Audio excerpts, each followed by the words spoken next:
È arrivato questo tipo che comunque ha fatto il giro di tutto il locale, ha provato a entrare prima dalle porte sul retro, poi dalle porte qui davanti, tra cui una, quella laterale, me l'ha quasi staccata perché si è appeso di forza.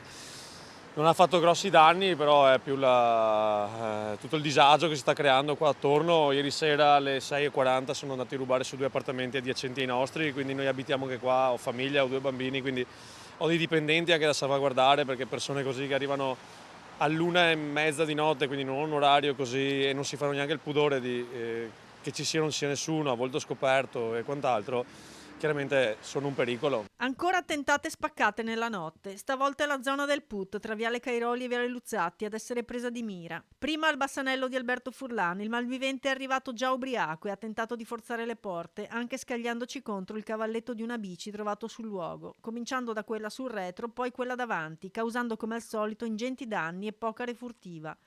Poi si sarebbe diretto alla pasticceria Nascimben qualche metro più in là, anche qui non riuscendo a recuperare nulla. Poi i furti nelle abitazioni a pochi passi da dove Furlan abita e il senso di insicurezza che cresce perché non era la prima volta che accadeva e quindi ora installerà anche un allarme. È la sesta in 4 anni, quindi comincia a essere un po' un disagio. Infatti oggi è passato che stamattina allarmeremo anche il locale, e oggi pomeriggio verranno ad allarmarcelo, quindi abbiamo fatto abbastanza velocemente.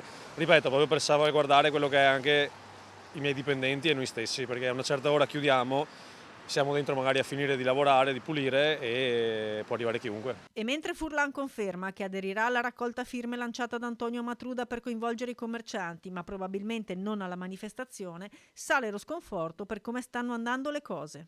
A parte più certezza della pena, serve più potere alle forze dell'ordine e più voglia di far rispettare queste leggi, perché non credo sia giusto che io, almeno da padre, possa pensare che i miei figli crescano in un paese del genere. E intanto in via Gandino un cittadino segnala che oltre ai furti negli appartamenti i malviventi si stanno spostando sulle auto. Secondo round, scrive in un post sui social, in una settimana. Batterie e sedili rubati da una RAV4.